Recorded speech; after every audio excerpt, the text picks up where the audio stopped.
Hey y'all, it is Chris with Rockin Farm, and I'm out here in the pasture to give y'all a little bit of an update.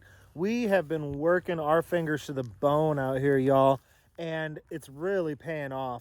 I mean, we've been doing that kind of work where there's no time for filming. It's just light the tires and let's get this stuff done. So the kids have been coming out here and helping me. Jess has been coming out here and helping me. Anybody who follows us on Instagram or Facebook, you've seen the pictures of my wife out here working hard with me. If you don't follow us on Instagram or Facebook or any of that social media stuff, look us up. We're Rockin Farm everywhere on social media. So we've been putting in a lot of work out here in the pasture, and if you watch a couple videos ago, I told you the main reason we're putting in so much work is because I needed lumber and I don't have the money to go buy a bunch of lumber. But now I'm at a place where I've got a bunch of stuff cut down, and I'm going to kind of show you the improvement that's going on here in the pasture here in just a second. But I got a bunch of stuff cut down and I still don't have any lumber. So I'm going to have some questions for y'all here in just a little bit. But first, let me show you what we've been up to. Y'all, it is absolutely amazing. You get these scrub cedars out of the ground. You know, you get them cut off so they're not sucking down water anymore and they're not casting a bunch of shade. And it is unbelievable how after just a couple of rainstorms, the grass really starts coming back. Just a week or week and a half ago, that area I just showed you, it all looked like this. You know, a lot of leaf litter, but you don't get a whole lot of sunshine under here, so there's just not a whole lot of grass growing. Now, y'all, now that we're really getting these cedars out of here, this pasture out here is really greening up. So I told y'all that I wanted to get these cedars out of here because I needed fence posts, and even more importantly, I needed a bunch of 4x4 posts. So what I was hoping was get me a bunch of logs that are big enough to cut 4x4 posts out of, find somebody with a mill somewhere, and then I can get those milled down into 4x4 posts. But you know, you still got to pay for it or barter for it or something. If it gets too darned expensive, then I may as well run over to Home Depot and grab me a bunch of pressure treated 4x4 posts. But I really wanted something that A, came from my land, becomes kind of a permanent fixture on a very old barn, and that I could take some pride in rather than just running over to the lumber store and spending a bunch of money that I don't have. But we've been getting a lot more out of this than just posts. So we are getting a whole lot of really nice fence posts. As a matter of fact, I've got enough piles of fence posts that there's a very good possibility that we are going to be able to fence this property twice. So that's good. We're getting us some nice soil fertility building material here. So I can come along and scoop up all this biochar and just spread it all over this pasture out here. It does a really good job of retaining moisture. So if I spread this all over the place, then when it rains, this charcoal is going to soak up that rain and then kind of release it slowly. So I'm looking forward to the fact that I've got a lot of fertility out here because we've been burning a lot of piles. We're also ending up with a whole bunch of logs out here. These things are absolutely awesome in a campfire, y'all. I love to take this ash juniper, you know, chop it up and throw it in a campfire. It, you know, spits those little sparks up in the sky, and it's just, I mean, it's the quintessential campfire. So I'm really looking forward to having a few fires once it gets a little bit colder.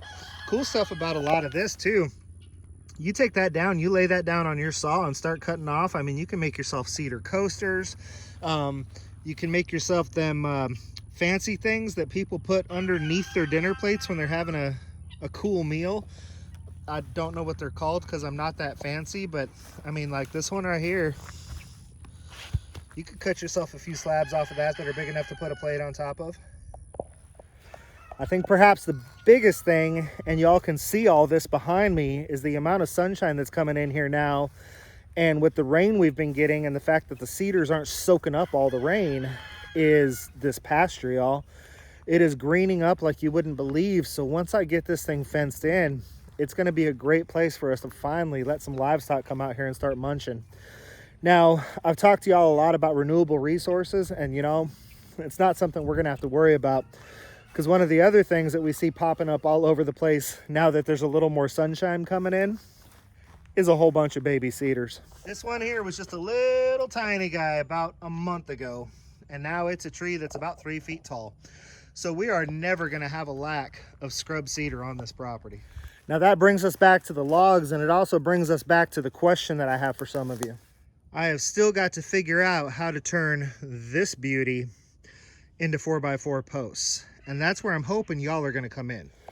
So the thought that I had, and I could be nuts here, and that's why I'm going to lean on my audience, is I could drag the trailer out here, heft these logs up into the trailer, haul them all off to somebody who's got a mill. That's after I find somebody who's got a mill that's willing to do some bartering.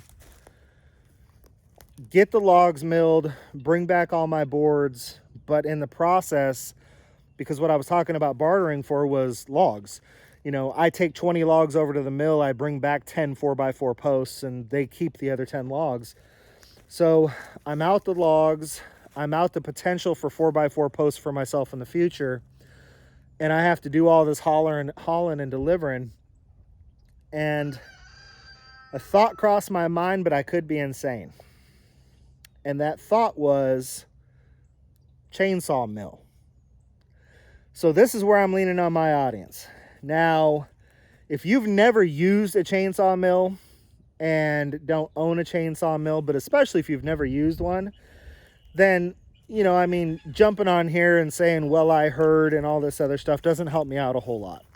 So I'm looking for people in my audience that actually own, or at the minimum have used, a chainsaw mill in the past.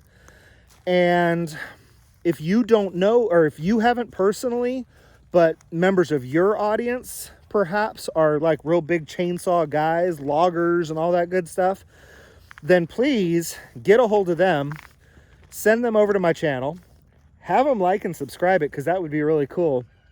But then have them drop some comments down below. So what I'm looking for, because I still ain't got money, y'all. If I had a whole bunch of money, I would just run over to Home Depot and buy a bunch of lumber. So I'm looking for a relatively affordable chainsaw mill that I'm going to get some good use out of. It's going to earn itself, you know, because that's the thing about tools. You can spend $1,000 on a tool and get 10 years out of it. You can also sometimes spend $100 on a tool and you're going to get a year out of it. That math works out the same, y'all. I mean, yeah, I've got to go get another tool next year, but we're still looking at spending $1,000 over 10 years. So I'm looking for that one. I'm looking for the one that doesn't cost a whole lot of money right now. I'm going to get some use out of it. It's going to earn its keep. And then when it finally gives up the ghost, I can say, well, I got my money out of it. So, affordable chainsaw mill that is high enough quality that I'm going to get my money out of it, but is cheap enough that I'm not just putting myself in a bind where I may as well go out and go to Home Depot and buy all my own lumber. So I need recommendations down in the comment section for an affordable chainsaw mill that I'm going to get my money out of. And if you're somebody who has used a chainsaw mill extensively and you think that it's insane because it's a waste of time and blah, blah, blah. I'm watching all these guys on YouTube and they make it look easy. They make it look slick. It doesn't go as fast as a real mill, obviously, but it's a tool they own. They're milling their own lumber and they're not having to give up half of the logs on their property to get the other half milled. So that's where I'm at, y'all. And I'm looking and leaning on my audience to help me figure this one out. So drop it down in the comment section, recommendations, or drop it down in the comment section that you're going over to talk to your buddy and then you'll give me a recommendation later. Let me know where we're at on this and we'll see what we come up with. But, you know, I might be just milling my own logs here soon. We'll have to see. So that's basically it, y'all. I'll keep y'all apprised on what's going on with everything. And if I end up milling my own logs, you bet I'm going to make a video of that.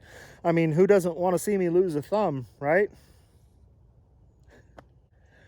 But until we get there, or until I see you again, y'all, this has been Chris with Rockin Farm, and I want every single one of you to be happy and live healthy.